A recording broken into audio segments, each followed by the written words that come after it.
You're live, ma'am. Okay. Good morning, students. In the last class, I have end the class in the competencies of contractual capacity of parties. हमने पढ़ा था कि in a contract there are different various essential elements in order to make it a contract, valid contract that is enforceable by law. ठीक है, उसमें से एक component क्या था? Contractual capacity of parties, or we can say that competency of the parties to a contract. ठीक है, इसमें हमने पढ़ा था कि according to section 11 of Indian contracts act 1872 वो हर एक पर्सन जो कॉन्ट्रैक्ट के लिए कॉम्पिटेंट है वो एक मेजॉरिटी एज में होने चाहिए, एक साउंड माइंड के होने चाहिए और किसी लॉ से डिस्क्वालिफाइड नहीं होने चाहिए. ठीक है, सो ऐसे पार्टीज होते हैं competent to a contract. Okay, so अब हमने ये ऑलरेडी डिस्कस कर लिया था अच्छे से. इसके बाद हमने ये भी पढ़ा था कि माइनर किसको कहते हैं. ठीक है, फॉर योर रिविजन एक और बार हम डिस्कस कर लेते हैं माइनर किसको कहते हैं. According to section 3 of Indian majority act 1875 minor वो इंसान होते हैं जिसने अभी तक 18 इयर्स का एज अटेन नहीं किया होता है. ठीक है, और इसके एक एक्सेप्शन है. अगर 21 इयर्स को भी 21 इयर्स के बिलो को भी माइनर बोल सकते हैं अगर that person is in the according to the law. वो जो माइनर है उस पर्सन को हम minor at the age of 21 तब बोल सकते हैं when he has a guardian और कोर्ट ऑफ वार्ड. ठीक है, कोर्ट ने एक वार्ड को एक पर्सन को बोला है कि आप इसके गार्जियन हैं. अगर ऐसा कोई केस बनता है according to court of ward और the guardian, then that persons majority will be at the age of 21 years instead of 18 years. Normally 18 years में ही मेजॉरिटी गेन हो जाता है, हम मेजॉरिटी में बोल सकते हैं उस पर्सन को, लेकिन इस एक्सेप्शन से उस पर्सन का एज 21 इयर्स तक हो जाएगा. ठीक है, already we have discuss this. हमने ये भी डिस्कस किया था कि एक अग्रीमेंट का नेचर, एक माइनर्स अग्रीमेंट का क्या नेचर होता है. Any person who has entered into a contract who is a minor that is below the 18 years of age, अगर वो किसी कॉन्ट्रैक्ट में आते हैं तो that agreement becomes absolutely void, or that is void ab initio, that is from the beginning, from the starting of the contract it is void, it is null, इसका कोई मतलब नहीं होता है. ठीक है, केस भी डिस्कस किया था that is Mohini Bibi versus Damodas Ghosh. ये बहुत ही अच्छा केस है और you should learn this case for your exam. ठीक है, हमेशा याद रखिएगा जब आप केस स्टडी डिस्कस कर रहे हैं या लिख रहे हैं व्हेन इन योर एग्जाम, तब आप केस नेम जो है वो सही से लिखें. जो स्पेलिंग है या जो नाम है या फिर दामोदास वर्सेस मोहिनी बीबी आप ऐसे नहीं लिख सकते हैं, आपको मोहिनी बीबी वर्सेस दामोदास ही लिखना पड़ेगा. तो ये सारी जो छोटी छोटी चीजें हैं you have to remember while you are writing your exam. ठीक है, सो इस केस में हमने क्या पढ़ा था, let me remind you once again कि एक माइनर है जिसका नाम धर्मोदास घोष है. उसने क्या किया था, उसने मनी बोरो किया था फ्रॉम मोहिनी बीबी, कुछ certain sum of money borrow किया था और ये कहा था कि मैं इसके बदले अपने घर को गिरवे रख रहा हूँ.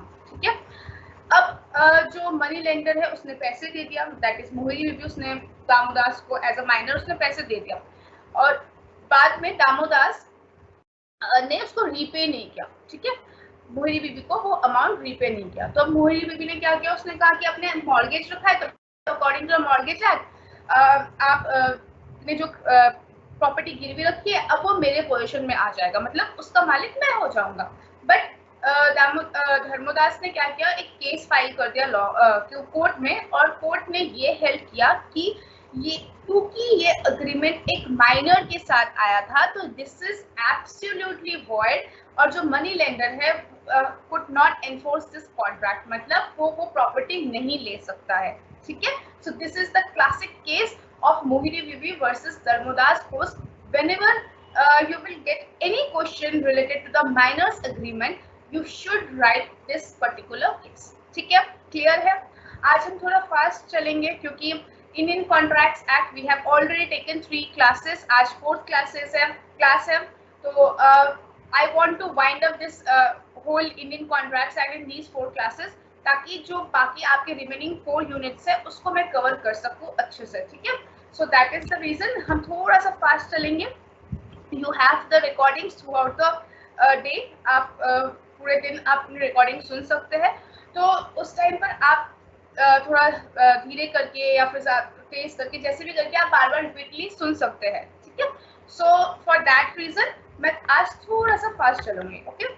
सो what are the laws relating to the minor's agreement. Minors agreement, एक पर्सन माइनर एक अग्रीमेंट में आता है तो उसकी क्या लॉज है, क्या रूल्स एंड रेगुलेशंस है related to that agreement, that contract, ठीक है। सबसे पहली बात तो वो अग्रीमेंट अगर आप किसी माइनर के साथ आएंगे तो that is obviously void ab initio, मतलब वो स्टार्टिंग से ही एब्सोल्युटली वॉइड होगा, okay, which we have already discussed in the landmark case, that is Mohini Bibi versus Dharmadas Bose, ठीक है। अब आपको जब एग्जाम में लिखना होगा तब आप ये सिर्फ landmark case Mohini Bibi versus Dharmadas Bose लिखकर नहीं आएंगे। You have to explain why an agreement with a minor is void ab initio, and साथ ही साथ आप जो केस मैंने जो पिछले स्लाइड में लिखा हुआ है वो केस भी आप यहाँ लिखेंगे, okay. Next point is doctrine of restitution is not applicable in case of minor. Restitution मतलब होता है रिस्टोरेशन, ठीक है। अगर कोई भी प्रीवियस एक्ट पहले हुआ है, ठीक है, वो प्रीवियस एक्ट को रिस्टोर करना इज अ रेस्टिट्यूशन, ठीक है। सो वो रेस्टिट्यूशन, वो जो रिस्टोरेशन है वो एप्लीकेबल नहीं है when we are talking about a minor, ठीक है। It implies that if a minor has obtained property or goods from other person by making a false representation, he cannot be directed by the court to restore it to the owner of the property or goods in case of void of initial agreements. अगर उसने कोई false representation दिया है, एक minor ने instead of saying that I am a minor, I am at an age of 17 years, उसने बोला कि मैं 22 इयर्स का हूँ, ठीक है। अगर उस माइनर ने कोई ऐसा फॉल्स रिप्रेजेंटेशन दिया है, so he can't be directed by the court to restore it to the owner of the property in case of void of initial agreement. इस चीज को और अच्छे से हम समझेंगे through our case law which is Jagannath Singh versus Lalita Prasad, ठीक है।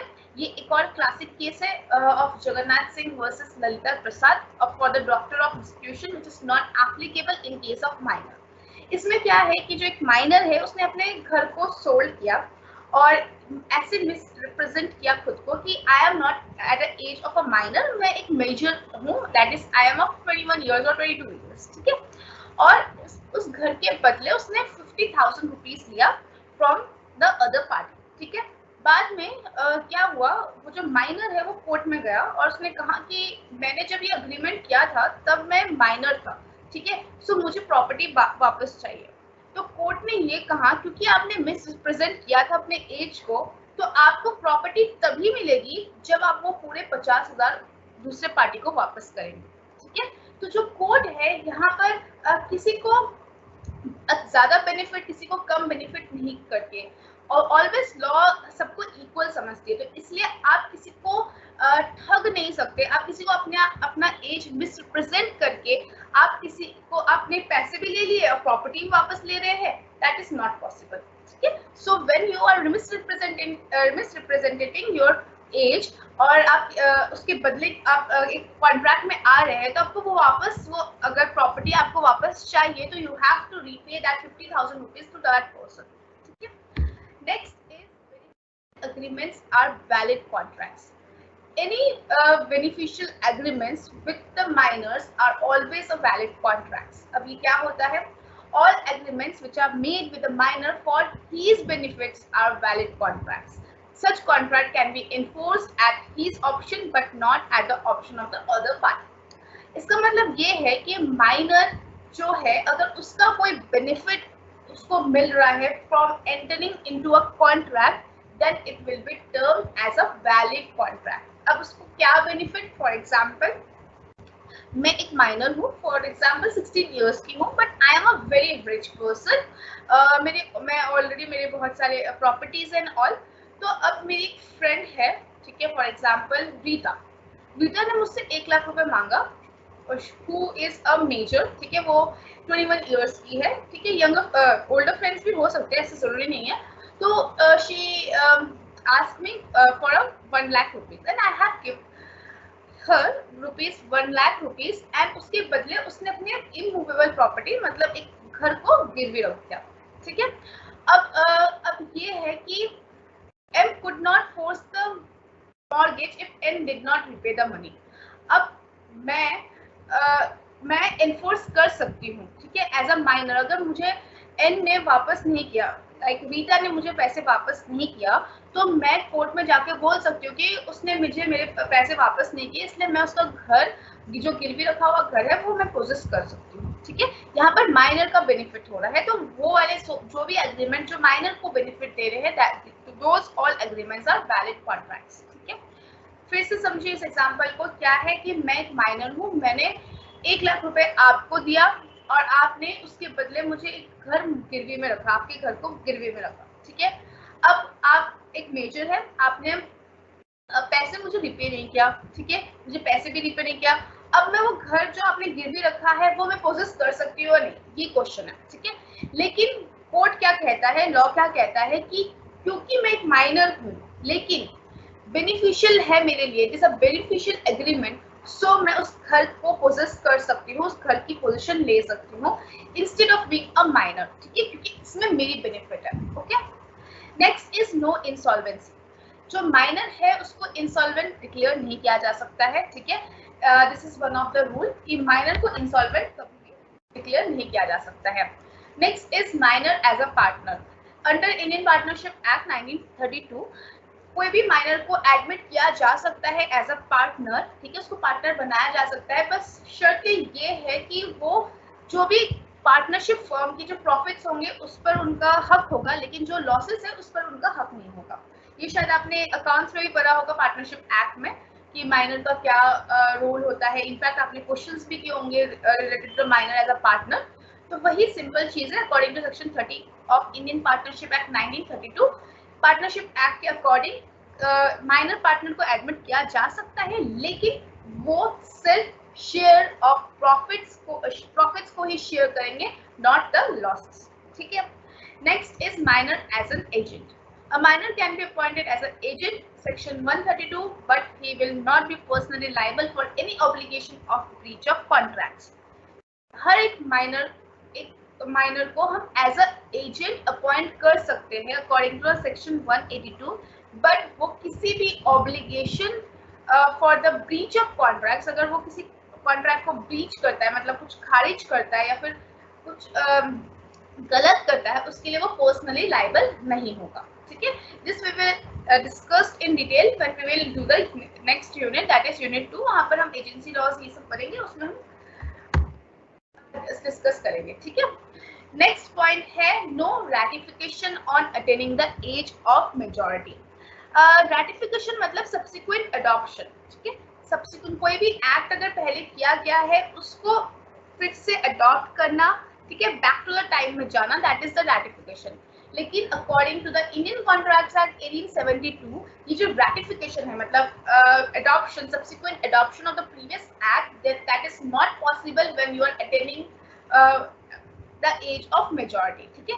पहले आप कुछ काम किया आपने, उसके बाद जब माइनर थे, फॉर एग्जांपल आप 17 इयर्स के थे तब आपने कोई काम किया, और फिर आप जब 22 इयर्स के हो गए, जब मेजॉरिटी आ गई, तब आपने कहा कि वो जो 17 इयर्स का काम किया है वो तो मैंने सही किया है, तो मुझे उसका बेनिफिट दे दीजिए, दैट इज नॉट पॉसिबल, ठीक है। So no ratification on attaining the age of majority is possible as per the Indian contracts act 1872, ठीक है। क्योंकि जब आप माइनर थे तभी आपका जो अग्रीमेंट था तभी वो इनिशियली ही वॉइड अप इनिशियो था। सो कोई भी अग्रीमेंट जो कि इनिशियली वॉइड है, जो इनिशियली उसकी कोई अस्तित्व नहीं है, वो सारे कॉन्ट्रैक्ट्स को रैटिफाइड नहीं किया जा सकता है, ठीक है।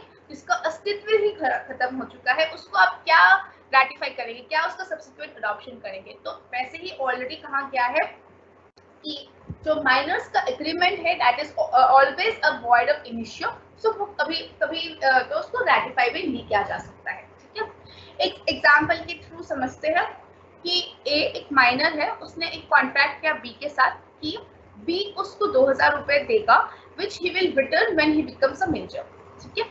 अब मैं एक माइनर हूँ, ओके, मैंने आपके साथ, जो कि आप एक मेजर एज में हैं, मैंने आपके साथ एक कॉन्ट्रैक्ट किया कि आप मुझे 2000 रुपए दीजिए लेकिन जब मैं 22 साल का हो जाऊंगा, दैट इज आज से 5 साल बाद, अभी मैं 17 ईयर्स की हूँ, अब आज से 5 साल बाद 22 ईयर्स की जब हो जाऊंगी तो तब मैं आपको ये 2000 रुपए वापस कर दूंगी, ठीक है। सो ये पॉसिबल नहीं है। No ratification on attaining the age of majority is that, ठीक है।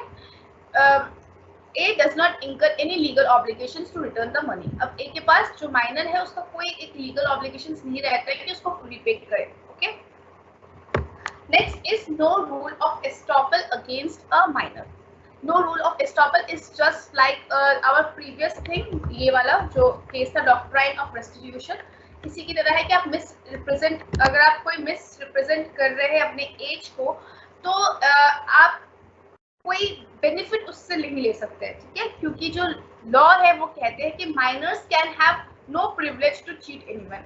आप किसी को चीट नहीं कर सकते by misrepresenting your age. जैसे उस वाले केस में क्या था कि आपने पैसे भी दिए, आपने पैसे ले भी लिए उससे, और बाद में जब मेजॉरिटी वाले एज में आ रहे हैं तब आप अपनी प्रॉपर्टी भी उनसे मांग रहे हैं, तो दैट इज नॉट पॉसिबल। अगर आप उनको पे कर देंगे तो आपको प्रॉपर्टी मिल जाएगा।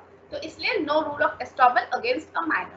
There can be no estoppel against a minor where a minor has entered into a contract by misrepresenting his age. He cannot be made liable on the contract. Estoppel एक इटालियन वर्ड है, इसका मतलब होता है कि stop, मतलब ये law में ही ये वर्ड यूज किया जाता है। सो मतलब आप अपने जो एज है उसको मिस रिप्रेजेंट करके आप कोई भी बेनिफिट किसी और से नहीं ले सकते हैं, मतलब आप किसी और को चीट नहीं कर सकते by misrepresenting your age, ठीक है। नेक्स्ट है, अब बेसिकली जो माइनर्स के जो कॉन्ट्रैक्ट्स है इसको हम 3 वे में हम डिवाइड करते हैं। कुछ कॉन्ट्रैक्ट्स वैलिड होते हैं, कुछ कॉन्ट्रैक्ट्स वॉइडेबल होते हैं और कुछ कॉन्ट्रैक्ट्स वॉइड अप इनिशियो होते हैं, ठीक है। अब सारे ही कॉन्ट्रैक्ट्स वॉइड अप इनिशियो होते हैं except valid and voidable contracts. Valid contracts minor के केसेस में सिर्फ एक ही जगह पर हो सकता है, which is very important as per your exam, जहां पर नेसेसरीज सप्लाई की जा रही है माइनर को। Necessaries can be anything as per the minor, ठीक है। वो रोटी कपड़ा मकान भी हो सकता है या फिर उस पर्सन का एजुकेशन भी हो सकता है। Anything which is necessary to that person is termed as a valid contract. इसको एग्जाम्पल के थ्रू हम समझते हैं। फॉर एग्जाम्पल, आप एक माइनर है, आप 16 ईयर्स है आपका, आप माइनर है और मैं आपको एजुकेशन की बहुत ज़रूरत है, ठीक है, और आपके पास कोई ऐसा सोर्स नहीं है जहाँ से आप एजुकेशन ले सकते हैं, मतलब आपको वो फी पे कर सकते हैं। So you came into contract with me, ठीक है, कि हमने कॉन्ट्रैक्ट किया कि आई will provide you the loan for that education, ठीक है। और ये जो मैंने नेसेसरी आपको सप्लाई किया है that becomes a valid contract, ठीक है, क्योंकि मैंने आपको नेसेसरी सप्लाई किया है, मैंने माइनर को नेसेसरी सप्लाई किया है, तो ये एक वैलिड कॉन्ट्रैक्ट होता है और उसके सारे essentials makes it a valid contract, ठीक है। Next is voidable contract. Voidable contract, minor as a payee, अगर माइनर एक पेई है तो उसको वॉइडेबल कॉन्ट्रैक्ट बोल सकते हैं। पेई कौन हो सकता है ये हम यूनिट 2 में पढ़ेंगे, जब हम एक्ट, बेलमेंट एक्ट ये सब पढ़ेंगे तब हम पे क्या होता है उसको और अच्छे से समझेंगे, ठीक है। अभी आपको सिंपली ये समझना है कि जो all agreements enter into the minor can be summed up under the following 3 heads. 3 heads के अंदर सम अप कर सकते हैं। एक है valid contract, second is voidable contract and third is void ab initio contract. Valid contract only when the person has been furnished with the necessary supplies. अब necessaries कुछ भी हो सकती है, not luxuries, it should be a necessary, ठीक है। उसको जीने के लिए, उसको एक अच्छा लाइवलीहुड होने के लिए जो नेसेसरी सप्लाईज की जरूरत है, माइनर नीड, वो सारे सप्लाईज को हम, अगर कोई एक मेजर उसको प्रोवाइड करता है तो that contract becomes a valid contract. मतलब अगर जैसे मैंने एक मेजर हूँ, मैंने आपको, आप एक माइनर हो, मैंने आपको नेसेसरी सप्लाई किया है। फॉर एग्जांपल मैंने आपको एजुकेशन फी दिया है फॉर 1 लाख रुपीज। अब आप बोल रहे हैं कि मैं माइनर हूँ तो मैं 1 लाख रुपीज कैसे वापस करूँ? That is not the case. अगर मेरा यहाँ पर हक बनता है, जो मैं जिसने ये अमाउंट आपको पे किया है उसका एक हक बनता है कि आपके प्रॉपर्टी से वो 1 लाख रुपीज ले। आपके नाम पर कोई भी अगर प्रॉपर्टी है या फिर आपकी कोई भी पुश्तरी प्रॉपर्टी है उसमें से 1 लाख रुपीज लेने का मेरा हक बनता है। दैट इज माई अमाउंट, ठीक है। So this is a valid contract. Okay, next is voidable contract, which is when a minor is a payee, and the third is all agreements apart from valid contracts and voidable contracts entered with a minor is a void ab initio contracts. Okay, any doubt till now, just message me in the teams app to the QA question.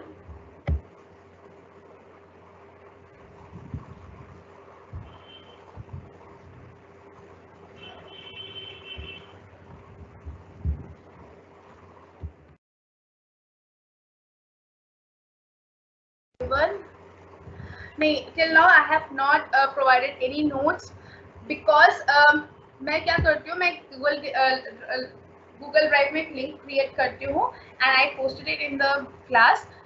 लेकिन मैं हमेशा एक unit complete होने के बाद ही मैं उसको provide करती हूँ, तो सो दैट आपके पास एक कॉम्प्रिहेंसिव यूनिट का पूरा नोट्स हो, ठीक है। अगर मैं हिस्से में बांटूंगी एवरीडे के क्लासेस के बाद सेंड करूंगी तो that will B not beneficial for you. I know that कोई मिस हो जाएगा, कभी आप किसी दूसरे कंटेक्स्ट में होंगे, तो इसलिए मैं क्या करती हूँ, at the end of every unit I send it to the Google drive.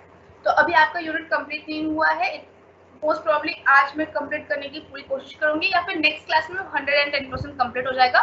Then I will provide you Google link और वहां पर आपको ये सारे पीपीटीज अवेलेबल हो जाएंगे, ठीक है। First unit Indian contract act. Fine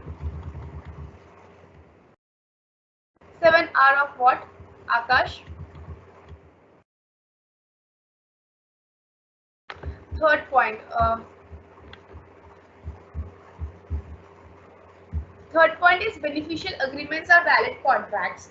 अगर माइनर को कोई बेनिफिट्स मिल रहा है when he is entering into a contract, that agreement will be termed as a valid contract, ठीक है। जैसे नेसेसरीज ही समझ लीजिए, ठीक है। अगर माइनर को कोई नेसेसरी सप्लाई कर रहे हैं, एजुकेशन फी प्रोवाइड कर रहे हैं या रोटी कपड़ा मकान प्रोवाइड कर रहे हैं, so that becomes a valid contract. क्यों? क्योंकि जो माइनर है उसको कुछ बेनिफिट मिल रहा है out of that contract, so that becomes a beneficial agreements of valid contract, ठीक है। Is that clear, Anisha?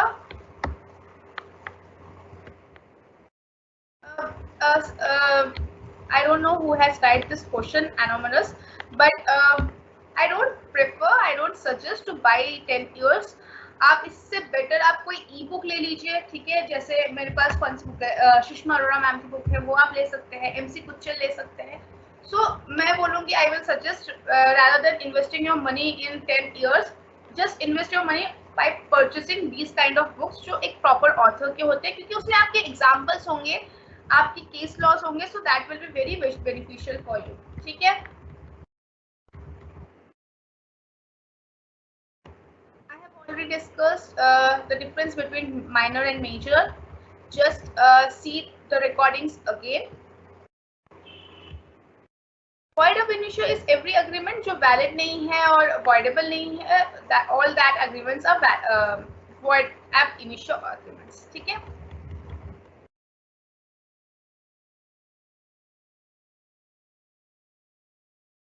मैंने ऑलरेडी डिस्कस कर दिए हैं, फिर भी आप इस जब मैं पीपीटी दूंगी आपको स्टार्टिंग में रीडिंग्स में आपको पता चल जाएगा, मैंने लिखा हुआ है वो आप देख लीजिएगा। इसके अलावा आप एमसी कुच्चल ले सकते हैं, सुषमा अरोड़ा ले सकते हैं, सुनैना कनौजिया, जेपी शर्मा की भी बुक ले सकते हैं।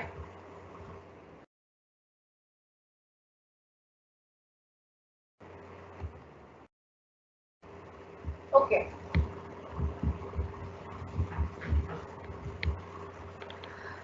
डॉक्ट्राइन ऑफ रेस्टिट्यूशन एक आप लोग में से किसी का एक डाउट था, ये है कि ये अप्लीकेबल नहीं होता है इन केस ऑफ माइनर, ठीक है। अगर आप कोई मिस रिप्रेजेंट कर रहे हैं अपने एज को, ठीक है, तो आप फॉर एग्जांपल, हम एग्जांपल के थ्रू समझने की कोशिश करते हैं। जैसे मैं एक माइनर हूँ और मैंने बोला कि मैं तो 22 ईयर्स की हूँ, मैं माइनर नहीं हूँ, और आपने अपना घर मैंने अपना घर आपको सेल कर दिया और आपने उसके बदले मुझे 1 लाख रुपीज दिया, ठीक है। अब मैं 22 साल की हो गई, मैं मेजर वाली एज में आ गई, और मैंने अब कहा कि मैंने जब वो माइनर के टाइम पर वो किया था ना, मैंने अपना घर गिरवी रख घर आपको बेचा था, वो मुझे वापस कर दीजिए, क्योंकि वो तो वर्ड ऑफ इनिशियो था, क्योंकि मैंने तो माइनॉरिटी में आपको घर बेचा था।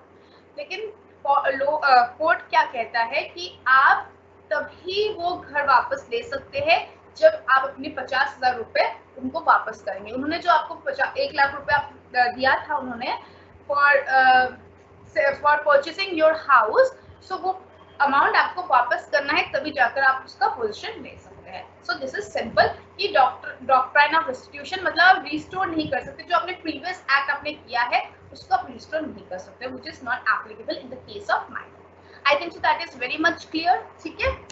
अब we will move to the next point of this contractual capacity of parties, जिसमें सेकंड पॉइंट है that is forms of unsound mind. हमने पढ़ा था कि कौन एक कॉन्ट्रैक्चुअल कैपेसिटी रखते हैं according to section 11 of Indian contracts act 1872। एक जिनका एज माइनर नहीं है, he is at the age of majority. Second, he is have a sound mind, ठीक है। Third, he has not abandoned from the law, ठीक है। सो अब ये अनसाउंड माइंड किसको कहेंगे, ठीक है। मैं बेसिकली 5 इसके पार्ट्स है, 5 टाइप ऑफ लोगों को अनसाउंड माइंड कहते हैं। फर्स्ट, इडियोसी। इडियोसी मतलब गॉड ड्रिवन और परमानेंट, ऐसे लोग जिसमें बाय बर्थ जिनका ये पागल मतलब अनसाउंड है, अब जो कि परमानेंट है, ठीक है, तो उनको हम इडियोसिटी के कैटेगरी में डालते हैं, they are a part of unsound mind, okay. Next is lunacy और इंसैनिटी, ठीक है, जिसका कोई insanity is a disease of a brain. आप पहले तो साउंड थे, बट एट ग्रेजुअल एज अब धीरे धीरे आप में एक डिजीज आ जाता है, that is insanity. So for that you will come under the category of unsound mind, ठीक है। Third category of unsound mind is when you are drunk, when you are in the consumption of alcohol और intoxication, मतलब you have used some drugs, ठीक है, which is harmful for your body. वो उस type के कोई आप अगर ड्रग्स लेते हैं या फिर आप ओवर कंजम्पशन ऑफ अल्कोहल करते हैं, so that category comes under drunkenness और इंटॉक्सिकेशन, ओके। आप फिर वो सब आप भी तब if you are under the drunkenness और intoxication, then you are under the unsound mind, okay. Fourth है hypnotism. Hypnotism you all know that hypnotism क्या है कि टेम्पररी इनकैपेसिटी होता है, जहां पर आपको एक पर्सन हिप्नोटाइज करते हैं, आपके ब्रेन को कंट्रोल करते हैं। So if you are under that position, तो आपको अनसाउंड माइंड कहा जाएगा, ओके।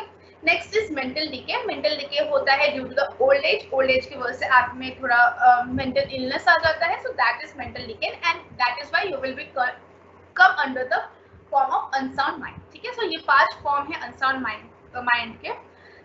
मैं ये फॉर्म्स इसलिए आपको अच्छे से क्लियरिफाई करवा रही हूँ, क्योंकि ये इसमें क्वेश्चंस ऐसे नहीं आते। क्वेश्चंस ऐसे आते हैं कि हिप्नोटाइज्ड पर्सन ने ऐसा कॉन्ट्रैक्ट किया है, तो वो वैलिड है या नहीं, ठीक है। सो आपको पता होना चाहिए कि हिप्नोटाइज्ड पर्सन एक अनसाउंड माइंड होता है। अनसाउंड माइंड वाले person according to section 11 of Indian contract act 1872 के अंडर वो कॉन्ट्रैक्ट में नहीं होते, क्योंकि उनकी कॉन्ट्रैक्चुअल कैपेसिटी नहीं होती है। सो इस तरीके से आपको क्वेश्चंस को फॉर्म करना है, इस तरीके से आपको सोचना है, ठीक है। Is that clear? अब आते हैं कुछ हमारे पॉइंट्स कि a person who is usually of unsound mind but occasionally of sound mind may make a contract when he is a sound mind. एक पर्सन है वो यूजुअली अनसाउंड माइंड में रहता है, ठीक है, वो हमेशा ही इंटॉक्सिकेटेड रहता है, हमेशा ही वो ड्रंक रहता है, but at some point occasionally वो साउंड माइंडेड में रहता है, वो इन सारे टॉक्सिक चीजों के कंजम्पशन में नहीं रहता है। तो उस टाइम अगर उसने कोई कॉन्ट्रैक्ट किया है, अगर उसने साउंड माइंड के साथ कोई कॉन्ट्रैक्ट किया है, तो that contract will be a valid contract, ठीक है। Next is a person who is usually of sound mind but occasionally of unsound mind but may not make a contract when he is of unsound mind, ठीक है। अगर unsound mind में आप अगर कोई contract कर रहे हैं, तो ऑब्वियसली आपका जो कॉन्ट्रैक्ट है वो वैलिड नहीं है according to section 11 of Indian contract act. Contractual capacity आपकी नहीं होगी, ठीक है। Agreement made by person of unsound mind is absolutely void, okay. ये सब क्लियर है? अब हम पहुंचेंगे हमारे नेक्स्ट टॉपिक पर। अब हम एसेंशियल्स ऑफ वैलिड कॉन्ट्रैक्ट हमने कंप्लीट कर लिया है। अब हम आएंगे एकदम absolutely different topic, that is void agreements. ठीक है, वॉइड अग्रीमेंट्स क्या होता है? I have already discussed in the first class of your this PCP thing. So उसमें मैंने आपको डिस्कस किया था कि वॉइड एग्रीमेंट्स क्या होता है। Basically valid offer plus valid acceptance becomes a valid agreement, और valid agreement when enforceable by the law equals to contract, valid contract. ठीक है, ये सब मैंने बताया था। अब according to section 2 of subsection G of Indian Contract Act 1872, क्या होता है void agreement? एक agreement जो कि enforceable नहीं होता है by the law by either of the parties is said to be a void agreement. ठीक है, a void agreement does not create any legal rights or obligations, क्योंकि वो void है तो उससे कोई legal rights, legal obligations create ही नहीं होता है, and it is void of initio, that is from the very inception, from the very starting, it has no legal existence in the eyes of law. ठीक है, this we have already discussed. void agreements के examples क्या क्या हो सकते हैं? agreements made by incompetent parties, that is minor person of unsound mind, section 11. ठीक है, आपने किसी unsound mind के साथ एक ऐसे person जिसके साथ जो कि इनकम्पिटेंट है, which we have just studied that, ठीक है, माइनर पर्सन और अनसाउंड पर्सन, इनके साथ या फिर जो पर्सन लॉ के अकॉर्डिंग कॉन्ट्रैक्ट नहीं कर सकते हैं, उनके साथ अगर हमने कोई अग्रीमेंट किया है, so that agreement will be a void agreement. ठीक है, जस्ट अभी हमने पढ़ा। ठीक है, इसके अलावा agreements made under a bilateral mistake of fact material to the agreement is also a void agreement। ऐसा अग्रीमेंट जो कि दोनों की तरफ से मिस्टेक है, मिस्टेक ऑफ फैक्ट मटेरियल, जो एक्चुअल फैक्ट है उस पर अगर कोई मिस्टेक है, तो that agreement is also becomes a void agreement. For example, I am selling my car to you for an amount. ठीक है, अब यहाँ पर मैं कौन सी कार आपको बेच रही हूँ वो भी मैंने आपको नहीं पता है, आप मुझे कितना अमाउंट दे रहे हैं वो भी नहीं पता है, तो ये दोनों की तरफ से मिस्टेक है, that is a bilateral mistake of the fact material, जो कॉन्ट्रैक्ट का कंटेंट है, फैक्ट मटेरियल है, उसमें मिस्टेक है, so this is also becomes a void agreement. ठीक है, क्लियर है? This comes under the section 20। Okay, next is agreements, the agreements that the consideration or object for which is unlawful। Already हम when we are discussing about consideration, तब हमने ये देखा था अगर कोई consideration unlawful है तो that agreement is also become void ab initio, that is from very inception it is a void agreement। ठीक है, this comes under the section 23। Next is agreement made without a consideration. अगर कोई agreement without consideration किया जाता है तो that is also a void agreement under section 25। ठीक है, this all we have discussed. Now we will come to a very important topic. In fact in आप पिछले किसी भी पेपर को ले लीजिए, हर एक ईयर में दिस टॉपिक ऑब्वियसली 100% आता है, दैट इज क्वासी कॉन्ट्रैक्ट्स। ठीक है, जब मैंने ग्रेजुएशन के पेपर दिए थे बिजनेस लॉ के, तब से लेकर आज तक मैंने हमेशा हर पेपर में ये क्वासी कॉन्ट्रैक्ट्स देखा है। इनफैक्ट ये जो क्वासी कॉन्ट्रैक्ट्स है, ये अभी आप सेकेंड सेमेस्टर में पढ़ रहे हैं टिल 6th सेमेस्टर, कहीं ना कहीं किसी ना किसी सब्जेक्ट में इसका मेंशन जरूर आएगा। ठीक है, be it a quasi tribunal और व्हाटएवर, क्वासी चीज हमेशा आपके throughout your career this point will always कम।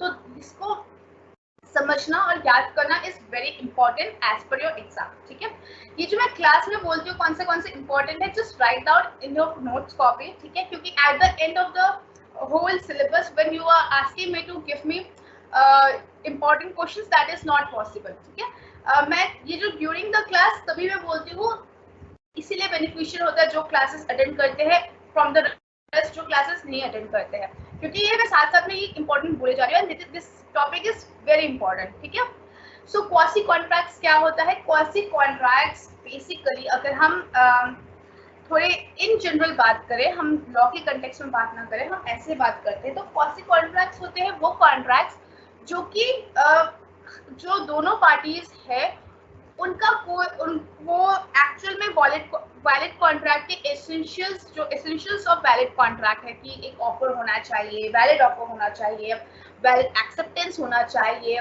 फिर आपका लॉफुल कंसिडरेशन होना चाहिए, फिर आपका कॉन्ट्रैक्चुअल कैपेसिटी होना चाहिए। ये जो वेरियस वैलिड एसेंशियल्स है फॉर अ वैलिड कॉन्ट्रैक्ट, वो सारे जो एसेंशियल्स है वो जरूरी नहीं है इस कॉन्ट्रैक्ट में होना, ठीक है। सो इसमें जो दोनों पार्टीज है वो म्यूचुअली डिसाइड करके, म्यूचुअली कॉन्ट्रैक्ट करके, म्यूचुअली बात करके वो एक कॉन्ट्रैक्ट में नहीं आते हैं। This contracts come into effect by the order of the court, ठीक है। बाय लॉ ये जो कॉन्ट्रैक्ट है ये क्रिएट होता है ताकि कोई भी पार्टी को अनफेयर बेनिफिट ना मिले किसी भी सिचुएशन से। So for that reason this contract has been created by the court, by the law, which is termed as quasi contracts, ठीक है। quasi मतलब आधा अधूरा, सेमी, इस टाइप को हम बोल सकते हैं, ठीक है। अब अकॉर्डिंग टू लॉ ये क्या कहते हैं इसको, quasi contract refers to the obligation of a contract। एक ऑब्लिगेशन है कॉन्ट्रैक्ट का, किसने क्रिएट किया, created out of order by the court। Court ने ऑर्डर दिया, उससे ये कॉन्ट्रैक्ट क्रिएट हुआ, एक ऑब्लिगेशन क्रिएट हुआ out of that contract which becomes a quasi contract. इसलिए ताकि no one party get unfair benefit out of the situation. कोई भी पार्टी को कोई अनफेयर बेनिफिट नहीं मिले किसी भी सिचुएशन से at the expense of any other parties where there is an absence of initial agreement among the parties। ये जो quasi contract है इसमें क्या होता है, initial agreement की absence होती है, the initial agreement between the two parties are absent, so this is a quasi contract, ठीक है। समझ में आ रहा है quasi contract क्या होता है। ये एक ऐसा contract है जो कि किसने बनाया है, it is created by the court, it is created by the law, और इससे क्या एक ऑब्लिगेशन क्रिएट होता है। क्यों बनाया गया है, क्यों, ताकि कोई एक पार्टी को अनफेयर बेनिफिट ना मिले at the expense of another party, ठीक है। और इसमें क्या होता है, there is a absence of initial agreement among the parties. Is that clear, simple, okay. The court creates these to avoid unjust enrichment of any party's overpayment against the goods or services। Simply, court नहीं चाहती है कि कोई दूसरी party को unfair benefit मिले किसी situation से at the expense of the other parties। For that reason, in order to avoid unjust enrichment of any party's overpayment against the goods or services, this quasi contracts create into the scene, okay। Since the court makes these, neither the party can disagree with it and they are obliged to follow it, ठीक है।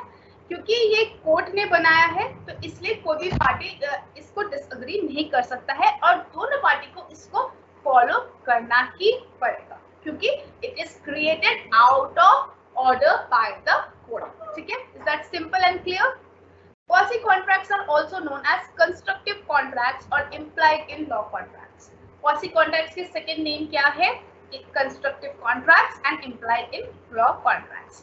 Implied मतलब मैंने क्या बोला था, जो कि expressively नहीं होता है, जो कि एक्सप्रेसिवली रिटन और स्पोकन नहीं होता है, दैट इज implied contracts। सो ये implied है क्योंकि ये लॉ ने बनाया है, ये कोर्ट ने बनाया है, so it is called also called as implied in law contracts and constructive contracts, ठीक है। सिंपल है quasi contracts, आई थिंक सो। अब आपको हमेशा याद रहेगा quasi contracts क्या होता है, ओके। आते हैं इसके फीचर्स पर। फीचर्स क्या है, first of all there is an absence of contract और mutual consent among the parties. जैसे मैंने स्टार्टिंग में कहा, यहाँ पर कोई म्यूचुअल कंसेंट नहीं होता है among the parties and parties do not intend to create a contract. जो दोनों पार्टीज है उनका कोई इंटेंट नहीं होता है, कोई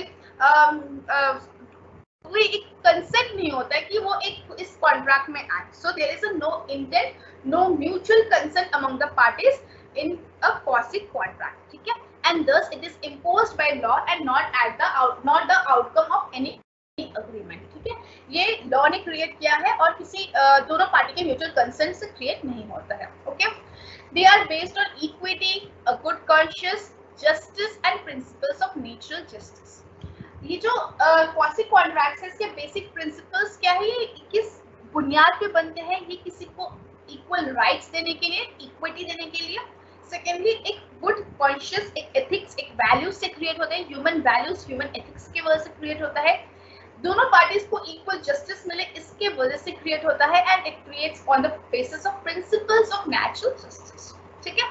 next, is law of quasi contracts are also known as the law of restitution because when one party fails to discharge his obligation arising out of quasi contract, another party is entitled to exercise legal remedies as if the contract is broken. Law of restitution, I have already told you, law of restitution means जहां आप restore कर रहे हैं, means restoring the previous thing. So आप क्या कर रहे हैं, ये जो लॉ ऑफ कॉन्ट्रैक्ट है इसको हम लॉ ऑफ रेस्टिट्यूशन भी बोलते हैं क्योंकि अगर कोई पार्टी अपना जो ऑब्लिगेशन है, ठीक है, which is arising out of quasi contract, वो अगर डिस्चार्ज नहीं कर पा रहे हैं, सो जो दूसरी पार्टी है वो लीगल रेमेडीज ले सकती है जैसे कॉन्ट्रैक्ट में लिया जाता है. जब आप म्यूचुअल कंसेंट से दो पार्टीज जब एक कॉन्ट्रैक्ट में आती है, तब अगर कोई एक पार्टी ब्रीच करती है या डिस्चार्ज करती है अपनी ड्यूटीज को, तो दूसरी पार्टी लीगल रेमेडीज ले सकती है. सिमिलरली इसमें भी क्वासी कॉन्ट्रैक्ट्स में भी दो यहाँ पर कोई म्यूचुअल कंसेंट नहीं है अमंग द पार्टीज, बट अगर एक पार्टी ने अपने जो ऑब्लिगेशंस है उसको डिस्चार्ज नहीं किया according to the quasi contracts, then दूसरा जो पार्टी है वो लीगल रेमेडीज लेने के लिए अपने राइट को एक्सरसाइज कर सकता है. ठीक है, simple and clear. Okay, next is quasi contracts are based on doctrine of unjust enrichment. ये जो अनजस्ट इनरिचमेंट है, this word has first given by Lord Mansfield. ठीक है, ये फाउंडर है इस वर्ड के, या फिर ये भी कह सकते हैं हम, ये फाउंडर है इस कंसेप्ट के लिए. क्वासी कॉन्ट्रैक्ट के कंसेप्ट को फाउंड किसने किया है? Lord Mansfield. ठीक है, इन्होंने क्या किया है कि ये जो क्वासी कॉन्ट्रैक्ट्स है ये एक अनजस्ट इनरिचमेंट की डॉक्ट्राइन में बिल्ड किया गया है. मतलब हर एक पर्सन को इक्विटी मिलना चाहिए, हर एक equity not in terms of shares, equity means equality. ठीक है, इक्वालिटी मिलनी चाहिए, जस्टिस मिलनी चाहिए, प्रिंसिपल्स ऑफ नेचुरल जस्टिस मिलनी चाहिए, गुड कॉन्शियस में होना चाहिए, ह्यूमन वैल्यूज एंड एथिक्स होना चाहिए. These all are the principles of the doctrine for this quasi contracts. ठीक है, अब तक कोई डाउट्स है तो जस्ट लेट मी नो. उसके बाद हम टाइप्स ऑफ कॉन्ट्रैक्ट्स में आएंगे. Before that if you have any doubts, just fifth point अगर है तो आप एक बार फिर से मेरे जो वीडियो है उसका रिकॉर्डिंग सेशन आपको मिल जाएगा ना, तो तब आप एक बार फिर से देख लीजिएगा. To complete your syllabus, so बार बार रिपीट करना. At the end of the last class, 15th class में अगर हमें टाइम होगा तो obviously I will clarify all your doubts. किसी भी यूनिट से कोई भी डाउट्स होगा सारे मैं क्लैरिफाई करूँगी. ठीक है, recordings available in the sense, जैसे अभी मैंने क्लास लिया है तो 12:30 को आपका क्लास खत्म हो जाएगा. सो टिल मिडनाइट 12 बजे तक ये जो क्लास है आप सेम ऑनलाइन क्लास में जाकर उसी लिंक में अगर क्लिक करेंगे तो आपको ये रिकॉर्डिंग्स देखने को मिल जाएगा. ठीक है, सेम मेरी क्लास की रिकॉर्डिंग्स दिख जाएंगी.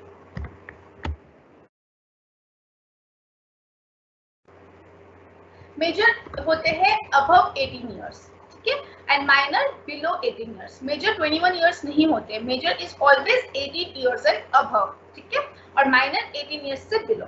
बस एक केस में माइनर को 21 ईयर्स से नीचे कहा जाता है. कब? जब कोर्ट ने एक वार्ड असाइन किया है, एक गार्जियन असाइन किया है according to the guardian of court of guardian act कुछ एक होता है, उसके अकॉर्डिंग अगर किसी को गार्जियन अलॉट किया गया है तो उसके अकॉर्डिंग जो माइनर की एज है वो 21 ईयर्स से बिलो होता है, और इन एवरी केस माइनर की एज 18 ईयर्स से बिलो होता है और मेजर की एज 18 ईयर्स एंड अबव होता है. ओके,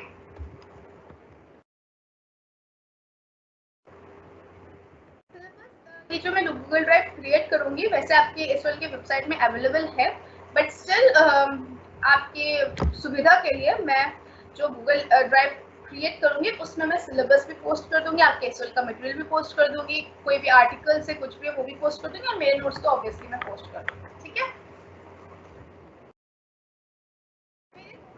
बहुत शॉर्ट में दिया गया है, मैंने शॉर्ट में एक अच्छे से अंडरस्टैंडिंग अच्छी हो आपकी वैसे बनाया है, बट हाँ हो जाएगा, नोट्स पढ़ने से, मेरे नोट्स पढ़ने से भी हो जाएगा, but I will always suggest, I will always give you that suggestion कि आप बुक से पढ़ने की कोशिश कीजिए. बुक में कोई भी पॉइंट में अगर डाउट है, क्योंकि बुक में थोड़ा सा लॉ लैंग्वेज में लिखा होता है, ठीक है, सो आप मेरे नोट्स से रेफर ले सकते हैं, रेफरेंस कर सकते हैं. ठीक है, दैट्स इट.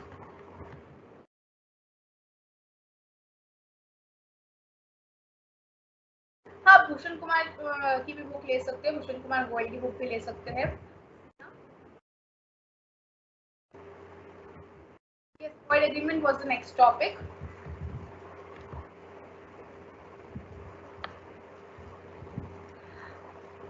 मैं I will not forcing you to purchase book, but आप लाइब्रेरी में जाके फोटोज क्लिक करके भी लेकर आ सकते हैं, या फिर आप ई बुक खरीद लीजिए, that will be less amount. ठीक है, एक बुक होने से क्या होता है, आपको थोड़ा वाइडर स्कोप मिल जाता है। ठीक है, कभी कभार कुछ कुछ टॉपिक्स आउट ऑफ सिलेबस भी आ जाते हैं। For that reason I am saying to purchase the book, otherwise my notes are enough. Bilateral mistake मतलब दोनों पार्टीज की तरफ से मिस्टेक। ठीक है, बायलैटरल मींस टू, तो दोनों तरफ से, दोनों पार्टीज की तरफ से mistake.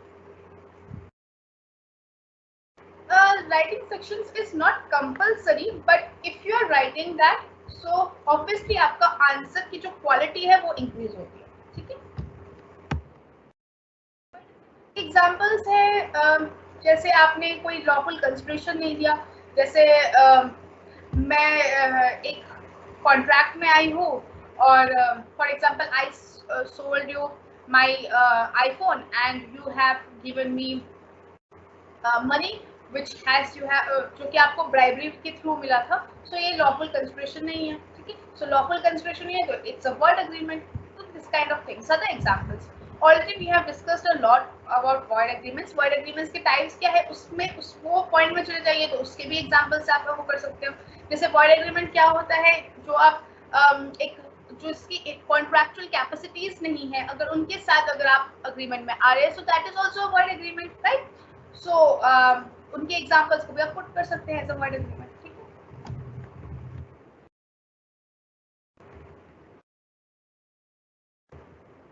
This unit is unit 1 Indian contracts act. Share contracts को हम आगे और पढ़ेंगे, एग्जांपल्स के थ्रू पढ़ेंगे तो आपको और समझ में आएगा। ठीक है,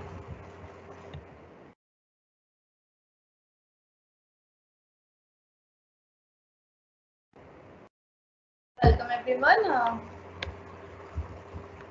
okay, so let's move further. Quasi contracts अभी खत्म नहीं हुआ है, so don't worry about that. ठीक है, जो मैंने आपको समझाया है, जिस वे में समझाया है, उसको फिर से एक बार आप सुन लीजिएगा तो और अच्छे से समझ में आ जाएगा। ठीक है, I know you are listening or you are studying this law thing first time in your whole career till now। ठीक है, सेकेंड सेमेस्टर का फर्स्ट टाइम आप लॉ पढ़ रहे हैं, तो मुझे पता है थोड़ा डिफिकल्टी आपको होगा, बट अगर रिपीटिव आप पढ़ेंगे, रिपीटिव आप समझेंगे, सो ऑब्वियसली आपको ये चीज बहुत इजी हो जाएगा। ठीक है, सो अब आते हैं हम काइंड्स ऑफ क्वासी कॉन्ट्रैक्ट्स, और we can say types of quasi contracts. ठीक है, जो क्वासी कॉन्ट्रैक्ट्स है उसको हम सेक्शन 68 टू 72 तक हम इसको 5 टाइप्स ऑफ क्वासी कॉन्ट्रैक्ट्स को हम डिस्क्राइब कर सकते हैं। सेक्शन 68 में है क्या है, supply of necessities to the person incompetent to contract. Section 769 में क्या है, payment by a person who is interested in the transaction. Section 70 में क्या है, obligation of person enjoying benefit of non gratuitous act. Section 71 में क्या है, finder of goods. Section 72 में क्या है, money paid under a mistake और ओमिशन। ठीक है, so these are the 5 types of और 5 types of 5 kinds of quasi contracts which we have to study in this particular topic. ठीक है, अब आते हैं एक इसको एक्सप्लेन करती हूँ विद एग्जांपल्स। अब आप देखेंगे जैसे जैसे हम यूनिट वाइज आगे बढ़ते रहेंगे ना, तो आपको लगेगा कि ये तो हम पढ़ चुके हैं। जैसे ये जो सेक्शन 68 है, अभी जस्ट मैंने आपको पढ़ाया कि अगर किसी भी इनकम्पिटेंट पर्सन को विच इज माइनर और अनसाउंड माइंड, या फिर कोई इंसॉल्वेंट है, ऐसे किसी पर्सन को अगर आप नेसेसरी सप्लाई करते हैं, तो that will be called as a quasi contract. ठीक है, अंडर सेक्शन 68। ठीक है, ये चीज हम ऑलरेडी पढ़ चुके हैं, फिर भी मैं फिर से आपको समझा रही हूँ।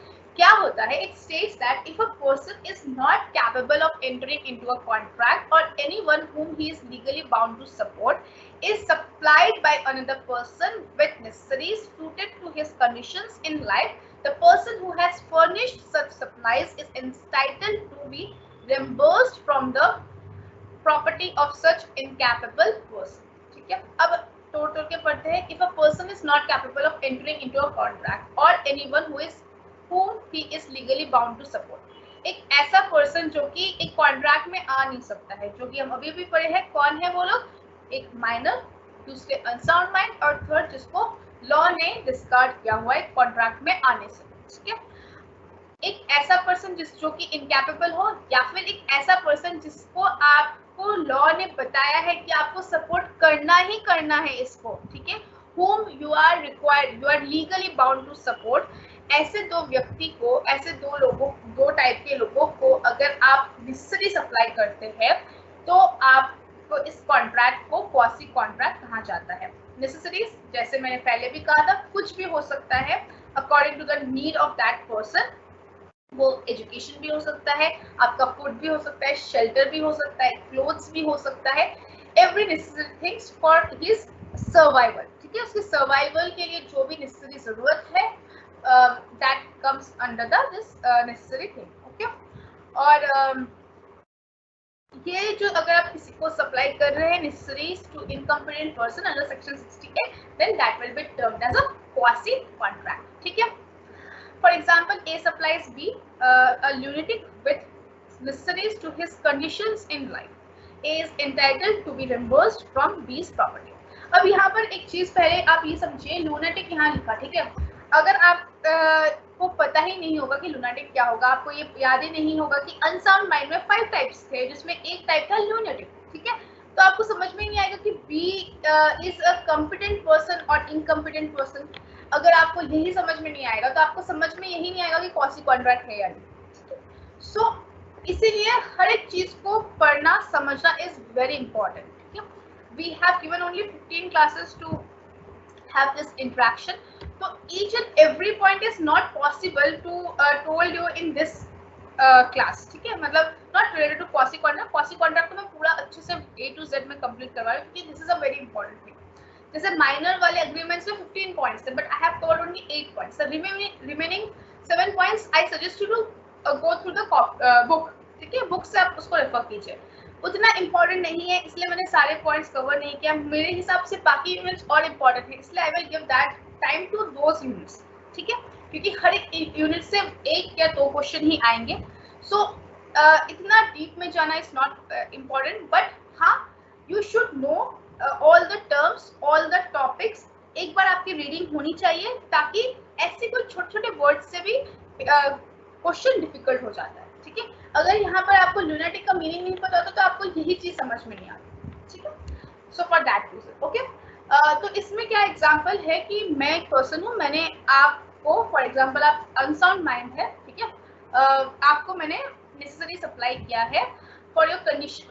नेसेसरीज क्या है? इन ऑर्डर टू सर्वाइवल, आप अपने लाइफ को सर्वाइव करने के लिए जो आपको चाहिए वो मैंने आपको प्रोवाइड किया है। अब मैं एंटाइटल हूँ, मैं रिम्बर्स मुझे मिल सकता है फ्रॉम योर्स प्रॉपर्टी। ठीक है, आपके प्रॉपर्टी के अलावा मैं कहीं से भी आप पैसे नहीं ले सकती, आपकी प्रॉपर्टी से मैं जो भी अमाउंट मैंने आपको दिया है फॉर योर नेसेसरीज वहां से मुझे रिम्बर्समेंट मिल सकता है। ठीक है, is that clear? So this is one of the type of quasi contract under section 68, that is supply of necessaries to incompetent person. Okay, now let's come to the next section, that is section 69, that is payment by an interested person. It states that if a person is interested in the payment of money which another is bound to pay by law and who therefore made the payment is entitled to the reimbursement of by the other. Okay? इस चीज को हम example के through समझते हैं। ठीक है, for example मेरा एक घर है। ठीक है, मैंने राम को, राम एक पर्सन है, उनको मैंने ये अपना घर रेंट में दिया है, तो he becomes my tenant. Okay, जिनको रेंट में देते हैं उनको क्या कहते हैं? टेनेंट कहते हैं, तो वो मेरे टेनेंट है। अब मैं फॉर एग्जाम्पल दिल्ली में रहती हूँ और मेरा एक घर है कोलकाता में। अब वहाँ पर मेरा हाउस प्रॉपर्टी टैक्स का एक बिल आया। ठीक है, और मेरे टेनेंट ने बिना मुझे बताए ही वो बिल पे कर दिया ऑन बिहाफ ऑफ मी। ठीक है, अब यहाँ पर एक क्वासी कॉन्ट्रैक्ट क्रिएट होता है। उसने मुझे बताया नहीं, कोई म्यूचुअल कंसर्न नहीं था, कुछ नहीं था, लेकिन लॉ ने इस चीज को क्रिएट किया है। क्या क्रिएट किया है कि अब जो मेरे टेनेंट है वो एंटाइटल है टू रिकवर द अमाउंट, जो प्रॉपर्टी हाउस प्रॉपर्टी टैक्स ने पे किया है वो अमाउंट रिकवर करना फ्रॉम मी, जो कि उसके मैं ओनर ऑफ द हाउस है, उससे ये अमाउंट रिकवर करना, क्योंकि प्रॉपर्टी मेरी है, ठीक है, मैं ओनर हूँ, मेरी प्रॉपर्टी है, तो वो हाउस प्रॉपर्टी टैक्स पे करने की जिम्मेदारी भी मेरी होती है, वो अमाउंट मेरी लाइबिलिटी है, ठीक है। लेकिन मेरे बिहाफ में मेरे टेनेंट ने पे कर दिया without my saying me, without having that mutual consent, so it becomes a quasi contract according to the law of code. क्या कि जो tenant है he is entitled to receive, he is entitled to reimburse that amount from the owner, ठीक है। this is the example कि payment by interested person becomes a quasi contract, section 69. okay, is that clear? I know सारे sections इतने जल्दी जल्दी है, आपको थोड़ा समझने में हल्का डिफिकल्टी होगा, but once you will listen the lecture again and again, you will able to understand it much better and better day by day, ठीक है। Next is obligation of a person enjoying benefit of non gratuitous act, this is under section 7, ठीक है। Non gratuitous act is without expectations, ठीक है, कोई expectations नहीं है, that is non gratuitous. Gratuitous act is with expectations, ठीक है। इस चीज को भी हम एग्जाम्पल के थ्रू समझेंगे, लेकिन सबसे पहले हम ये पढ़ते हैं कि लॉ ने क्या कहा है। लॉ ने कहा है when a person lawfully does anything for another person or delivers anything to him not intending to do so gratuitously, and such other person enjoy the benefit thereof, the latter is bound to make compensation to the former in respect of or to restore the thing or done or deliver, ठीक है। आपका कोई next class नहीं है, so I will take 15 more minutes ताकि मैं at least कुछ topics cover कर लूँ, एटलीस्ट इसको कंप्लीट कर लूँ। आई नो नेक्स्ट क्लास नहीं है, तो I am taking 15 minutes extra, okay. So इसमें क्या कहा गया है, पहले हम एग्जाम्पल से समझते हैं कि मैं एक जगह रहती हूँ, फॉर एग्जाम्पल प्रीतमपुरा, ठीक है, फॉर एग्जाम्पल। तो अब मैं हाउस में रहती हूँ, मेरे सामने वाले हाउस में आग लग रही है और मैंने उस आग को बुझाने की पूरी कोशिश की और मैंने उसको बुझाया, ठीक है। अब अगर कंपनसेशन क्लेम करती हूँ फ्रॉम बी, और अगर मैं ये शो करती हूँ कि मेरा कोई इंटेंशन नहीं था, मेरा कोई एक्सपेक्टेशंस नहीं था कंपनसेशन का from B, from that person जिसकी वो हाउस थी जहाँ जो कि जलने वाली थी, मेरा कोई एक्सपेक्टेशंस नहीं था और मेरा कोई अनहिडन मोटिव नहीं था, या फिर मैंने ही वो आग नहीं लगाई थी, अगर ये मैं शो कर देती हूँ, so that person is entitled to give me compensation, ठीक है। so this is a quasi contract, okay। so इस सेक्शन के अकॉर्डिंग जो आपका इंटेंशन है वो लॉफुल होना चाहिए, जो आपका एक्शन है वो लॉफुल होना चाहिए। सेकेंडली, जो सर्विस आप प्रोवाइड करें, जैसे आपने उनकी आग घर में जो आग लगने वाली थी, मतलब लग रही थी, उसको आपने बुझाया, ठीक है। आपको कहा नहीं गया, उसने आपको कहा नहीं कि प्लीज मेरा आग बुझा दीजिए, ठीक है। ये एक एसेंशियल कंपोनेंट है when we are talking about section 70, ठीक है। कि पहली बात तो एक लॉफुल होना चाहिए। सेकेंडली, आपको दैट पर्सन, अदर पार्टी आपको बोल नहीं रहा है कि आप ये सर्विस कीजिए मेरे लिए, ठीक है। Third is not intending to do so gratuitously, मतलब मेरा कोई एक्सपेक्टेशन नहीं होना चाहिए फ्रॉम दैट पर्सन, वो मुझे कोई कंपनसेशन दे या कोई बेनिफिट दे, मेरा कोई बेनिफिट नहीं होना चाहिए, एक्सपेक्टेशन नहीं होना चाहिए out of that. Fourth thing is that other person, other party को बेनिफिट हो रहा है मेरे काम करने से, मैंने उनके घर में आग जो लगने वाली थी उसको बुझाया है, तो इससे क्या है, उनकी प्रॉपर्टी बची है, उनके पैसे बचे हैं, तो that person has enjoyed the benefit thereof. So these are the essential components when we are talking about section 70, that is obligation of a person enjoying benefit of non-gratuitous act.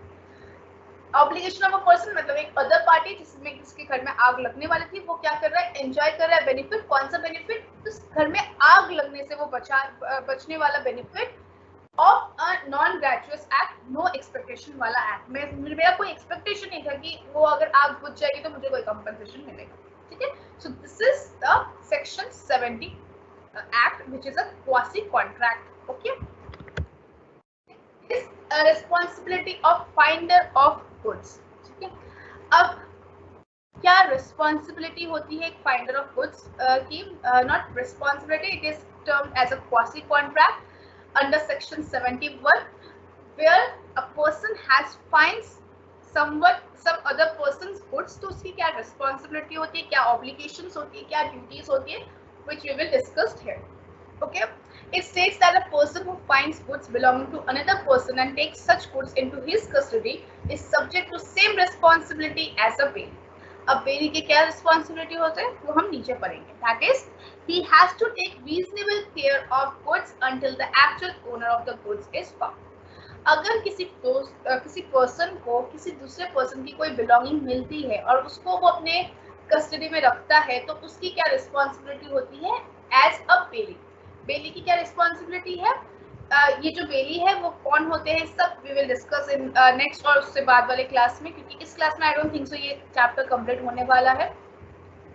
सो इन एक हफ्ते बाद हम जो यूनिट 2 जब start करेंगे तब हम bailment act पढ़ेंगे, तब आपको बेली और समझ में आएगा. यहाँ पर आप सिंपली ये समझिए कि बेली कौन होते हैं, जो कि रीजनेबल केयर ऑफ गुड्स ले रहे हैं जब तक वो गुड्स के एक्चुअल ओनर नहीं मिल जाते. ठीक है, अब जिसके गुड्स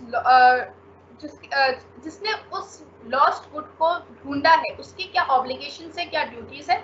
सबसे पहले ड्यूटी ये है कि वो एक रीजनेबल केयर लेगा उस गुड का. ठीक है, रीजनेबल केयर कि उसका ध्यान रखेगा उस सामान का. ठीक है, this is under section 151 and 152.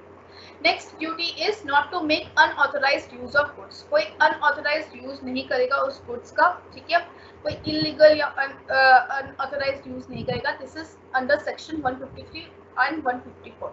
Goods कौन सा? जो गुड्स मिला है उसको. ठीक है, जो लॉस्ट गुड मिला है उस गुड का कोई अनऑथराइज्ड यूज नहीं करेगा. Next is not to mix goods. मतलब उस गुड को किसी दूसरे गुड के साथ मिक्स कर नहीं सकता, मतलब उस गुड को छेड़छाड़ नहीं कर सकता है. फॉर एग्जाम्पल किसी को एक आईफोन मिला है तो आईफोन को छेड़छाड़ नहीं कर सकता है. So not to mix good, that is section 155 and 157. Then to return goods to the true owner if found. जब वो ओनर मिल जाएगा उस ओनर को उस गुड को रिटर्न करना उसकी ऑब्लिगेशन है, उसकी ड्यूटी है. That is under section 160 and 161. Next is to take all necessary steps to trace its true owner. वो जो सामान है उस सामान का जो लॉस्ट गुड है उसकी जो मेन इंसान है जो उसके ओनर है उसको ढूंढने की ऑल नेसेसरी स्टेप्स वो पर्सन लेगा. That is the obligation and duty of the finder of lost goods. ठीक है, अब आते हैं rights of the finder of goods. अब इनके राइट्स क्या है? राइट्स ये है first of all right to sell the goods found. अब उसकी एक राइट बनती है कि वो जो गुड्स को मिला है वो उसको सेल भी कर सकता है. वो कब सेल कर सकता है? फर्स्ट ऑफ ऑल जब जो ओनर है वो मिला नहीं है. ठीक है, उसने बहुत कोशिश की लेकिन उसको ओनर मिला नहीं तो इसलिए उसने वो सामान बेच दिया, तो that is valid. Okay, next है उसकी क्या राइट है? अगर जो ओनर है उसने रिफ्यूज कर दिया टू पे the lawful charges of the finder. जब वो उस फाइंडर को ढूंढ रहा था, फॉर एग्जांपल आईफोन मुझे मिला, ठीक है, सड़क में, और मैंने एक न्यूज़पेपर में एडवर्टाइजमेंट दिया कि मुझे ये आईफोन मिला है. ठीक है, एंड एनीवन जो मुझे दिखा सकता है कि ये आईफोन उसका है, आई विल गिव दैट पर्सन. अब वो पर्सन आया, ठीक है, उसने वो आईफोन दिखा दिया कि उसी का है, लेकिन उसने मना कर दिया जो मैंने न्यूज़पेपर में एडवर्टाइजमेंट डाला उसके चार्जेस पे करने के लिए. ठीक है, या फिर जो भी मैंने कोशिश की उसको ढूंढने के लिए उसका जो चार्जेस है, जो लॉफुल चार्जेस है, वो रिफ्यूज कर दिया उसने पे करने के लिए. तब मैं वो सामान मैं बाउंड नहीं होती हूँ, ऑब्लाइज नहीं होती हूँ कि मैं उसको वो सामान वापस करूँ और मैं वो सामान सेल कर सकूँ. Next is when the goods is in danger और पेरिशिंग इट्स वैल्यू. मतलब वो जो सामान है, फॉर एग्जांपल मुझे 1 किलो संतरा मिला. ठीक है, अब मैं संतरा खाती नहीं हूँ या फिर मेरा कोई यूज नहीं है, मैंने बहुत कोशिश किया ढूंढने के लिए, मुझे पता ही नहीं चला कौन है उसका ट्रू ओनर, क्योंकि वो पेरिशेबल नेचर के, मतलब वो खराब हो सकता है. तो अगर मैं उसको सेल कर देती हूँ that is my right as a finder of this good. ठीक है, next is when the lawful charges of the founder in respect of the thing found amounts to 2/3 of its value. अब जो charges है, जैसे वो iPhone है, for example वो 90,000 का है और ऑलरेडी मैं 60,000 रुपीज इंकर्ड कर चुकी हूँ उसके जो ओनर है उसको ढूंढने के लिए, तो मैं तब वो सेल कर सकती हूँ. नेक्स्ट राइट है to sue the owner for reward if any. अगर जो ओनर है, फॉर एग्जांपल उसका आईफोन खोया है और उसने ये एक पब्लिसाइज किया कि जो मेरा आईफोन ढूंढ के देगा उसको मैं 10,000 रुपीज दूंगा, लेकिन जब जो एक फाइंडर है उस गुड्स का वो लेकर गया उसके पास, तब उसने मना कर दिया कि मैं आपको ये 10,000 रुपए रिवॉर्ड का नहीं दूंगा। तो जो फाइंडर ऑफ द गुड्स है उसके पास ये राइट है कि उस ओनर को वो स्यू कर सके, मतलब उस पर केस दर्ज कर सके। ठीक है। Next is to make claim for expenses incurred by him for maintenance of the goods. अगर कोई भी उस गुड को मेंटेन करने के लिए कोई भी एक्सपेंस लगा है फॉर वो एक्सपेंस को क्लेम कर सकता है finder of the goods from the owner. Okay. Next is to keep possession of goods as against everyone except the true owner. उसका पोजीशन ले सकता है, जो भी उसको मिला है फाइंडर ऑफ द गुड्स उसका पोजीशन वो रख सकता है अगर उसको ट्रू ओनर नहीं मिला है। ठीक है। इसका एक क्लासिक एग्जांपल मैं देती हूँ। फॉर एग्जांपल मैं एक डायमंड शॉप में गई, नहीं सॉरी, एक नॉर्मल शॉप में गई, ग्रोसरी शॉप में गई और मैंने नीचे फ्लोर पर देखा डायमंड गिरा हुआ है। ठीक है। तो मैंने उस डायमंड को उठाकर मैंने शॉपकीपर को दे दिया और मैंने कहा कि अगर कोई आए तो आप उसको दे दीजिएगा। ठीक है, मतलब कोई इसका ट्रू ओनर आए तो उसको दे दीजिएगा। लेकिन उसकी दुकान में ट्रू ओनर आया नहीं। फिर मैंने भी बहुत कोशिश की ट्रू ओनर फाइंड करने के लिए, न्यूज़पेपर में ऐड दिया वगैरह वगैरह, बहुत कुछ किया लेकिन नहीं मिला। अब मैं 2 हफ्ते बाद जब मैंने सारी कोशिशें कर ली, मैं उस शॉप में वापस गई और मैंने कहा कि वो डायमंड मुझे वापस कर दीजिए। ठीक है। शॉपकीपर ने इनकार कर दिया कि मैं तो वापस नहीं करूंगा। ठीक है। लेकिन कोर्ट क्या कहते हैं कि शॉपकीपर की कोई ऑब्लिगेशन, कोई ड्यूटी, मतलब शॉपकीपर का कोई हक नहीं है वो डायमंड रखने का। वो डायमंड किसको मिला था? मुझे मिला था। तो वो डायमंड रखने का हक सिर्फ मेरा है, वो डायमंड सिर्फ मैं रख सकती हूँ। सो कोर्ट ने ये दिया कि वो क्योंकि उसका ओनर मिला नहीं है तो जो उस सामान को जिसने ढूंढा है वही उसका उसको पोजेस कर सकता है, वही उसका अब मालिक। ठीक है। सो वो शॉपकीपर उस डायमंड को नहीं रखेगा, मैं उस डायमंड को रखूंगा। So that is this to keep possession of goods as against everyone except the true owner. इसका मतलब ये है। ठीक है।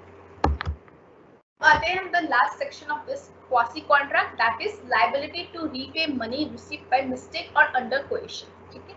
ये है सेक्शन 72 के under. It states that a person to whom money has been paid or anything delivered by mistake or under coercion must repay or return it।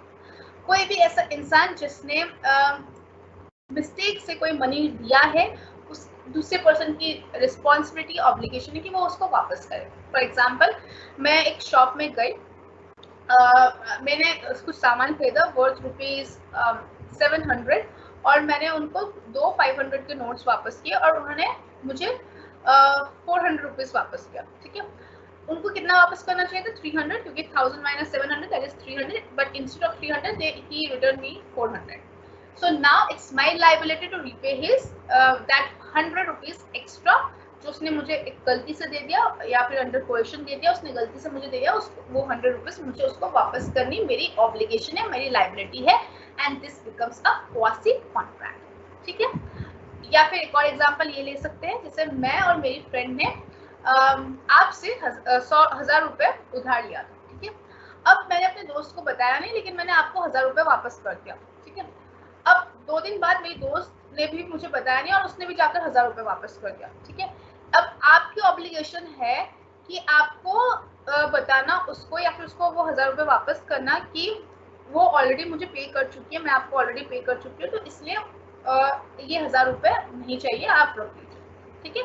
So this is the liability to repay money received by mistake or under coercion under section 72. So this brings end of this quasi contract. ठीक है। अब हमारे पास सिर्फ एक topic बचा हुआ है, that is discharge of contract. उसमें ये इतने सारे मोड्स हैं डिस्चार्ज कॉन्ट्रैक्ट के, उसमें एक ब्रीच ऑफ कॉन्ट्रैक्ट आता है, उसके क्या रेमेडीज है ये बचा हुआ है हमारा। ठीक है। सो नेक्स्ट क्लास मुझे लगता है ऑलमोस्ट 40 मिनट्स लग जाएगा ये कंप्लीट करने में। रिमेनिंग 20 मिनट्स में I will start with the next unit. ठीक है। अब let me take any doubts if you have any.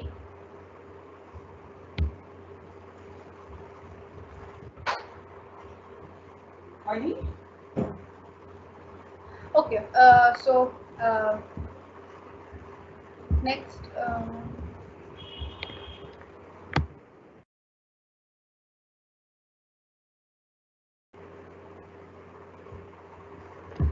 Gupta sir ने कौन से बुक लिखी है? शायद उनकी तो एसएल मटेरियल ही है ना, सो वो मटेरियल आप कर सकते हैं।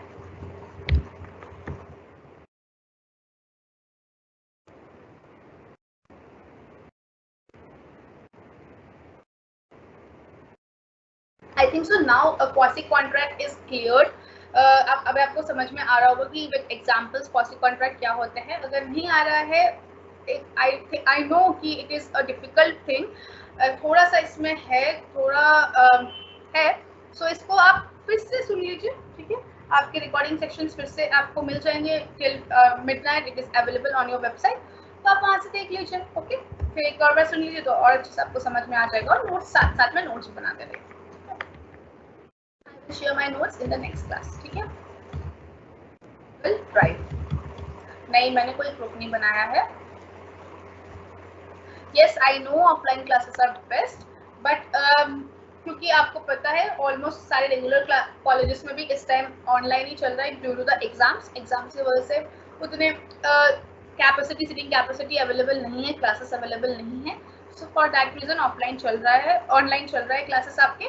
But once these exams will be over, आपकी क्लासेस फिर से ऑफलाइन में शिफ्ट हो जाएंगे, ठीक है। So don't worry about that, but तब तक जो मैं पढ़ा रही हूँ उस चीज़ को आप अटेंड कीजिए, उस चीज़ को समझिए। When we will meet face to face, मैं आपको फिर से एक और बार रिवाइज करवा दूँगी। सो अभी मेन पॉइंट इज दैट आप एक बार तो एटलीस्ट इस चीज़ का utilisation.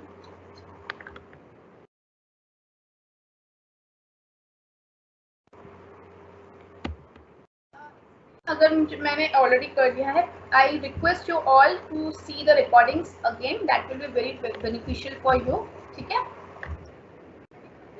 Unsound mind, it is a form of one of the type of unsound mind, ठीक है।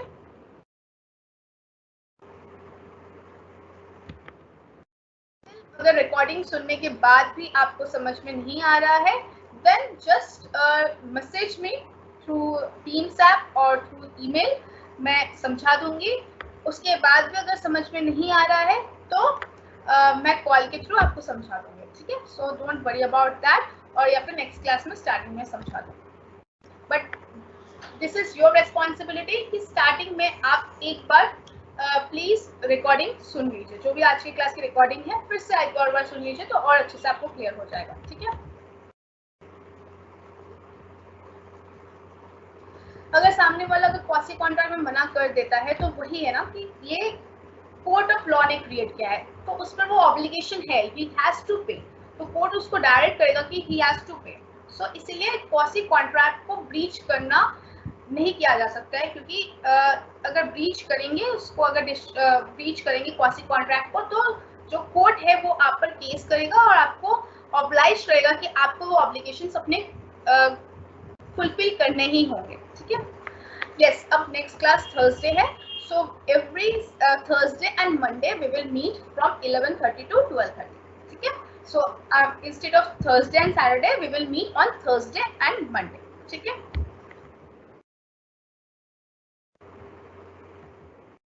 Quantum minutes relating to which topic, Anurag?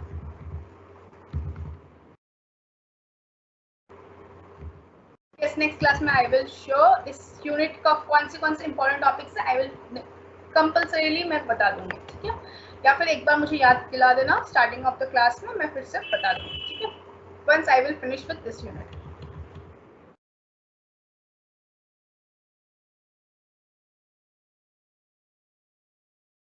Welcome. Recordings मैं फिर से बोल रही हूँ, जैसे ऑनलाइन क्लासेस में जहाँ से आपने लॉगिन करके जिस लिंक में क्लिक करके आपने मेरा क्लास ज्वाइन किया है ना, वहीं पर आप फिर से eight the end of the class वहाँ जाएंगे तो वही सेम रिकॉर्डिंग आपको पता चल जाएगा, ठीक है Namita. So thank you all. आपने एक लास्ट वो पूछा था, लास्ट वाला सेक्शन 72 में यही है कि अगर किसी मिस्टेक की वजह से मैं किसी को एक्स्ट्रा मनी दे देती हूँ तो that person is liable to repay me, ठीक है। So this is the liability to repay money receive by mistake और अंडर कोएशन, ठीक है। या फिर जैसे मैं और मेरे दोस्त ने आपको, ए और बी ने जॉइंटली 1000 रुपये ओ करता था फ्रॉम सी, और सी को मैंने अकेले दे दिया 1000 रुपये और बी को पता नहीं था, और बी ने बाद में जाकर फिर से 1000 रुपये दे दिया सी को, तो C is liable to repay extra 1000 rupees to him, ठीक है। जो एक्स्ट्रा पैसे अगर किसी को मिल जा रहे हैं by mistake, so he is liable to repay that money, ठीक है। So this is very simple. ये जो लायबिलिटी है to repay that money is just a quasi contract, ठीक है, यही कहा गया है। All for today. Obviously any doubt, जैसे मैं बोलती हूँ, कोई भी डाउट है after listening the recordings again, तो आप मुझे मैसेज कर सकते हैं through my email ID and through this teams app. Okay, that's all for today. Thank you, and we are meeting on this coming Thursday at 11:30. Okay, thank you.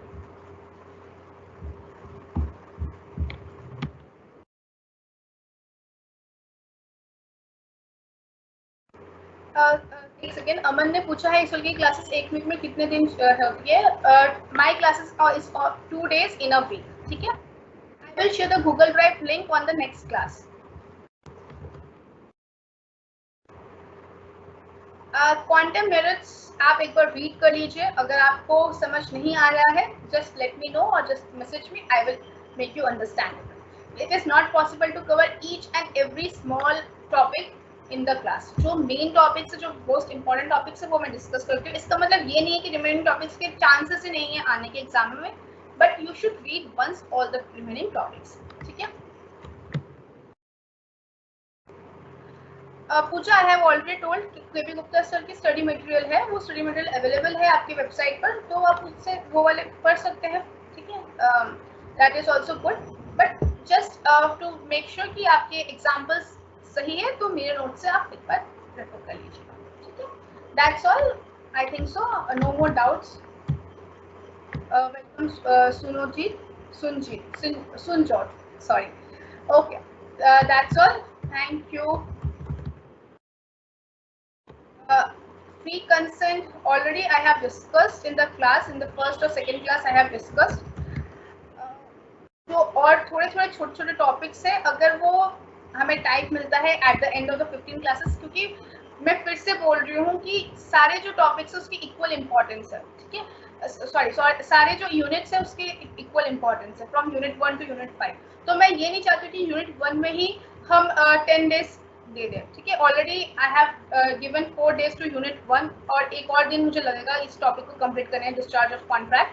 तो 5 classes already I have given for unit 1। अब remaining 4 units में मुझे 2 to 3 classes तो देने ही पड़ेंगे ना, मुझे समझाने ही पड़ेंगे, अदरवाइज कैसे आप कर पाएंगे, क्योंकि सारे यूनिट्स कैरी इक्वल मार्क्स, ये आपको याद रखना है। ठीक है, सो सेमेस्टर 2 का एग्जाम है अगस्त में, इट्स ऑलरेडी 20 मिनट्स एक्स्ट्रा हो गए हैं। ठीक है, so I am winding up this class now. जो भी रिमेनिंग आपके डाउट्स हैं, you can always message me through mail and through Teams app. That's all for today, thank you.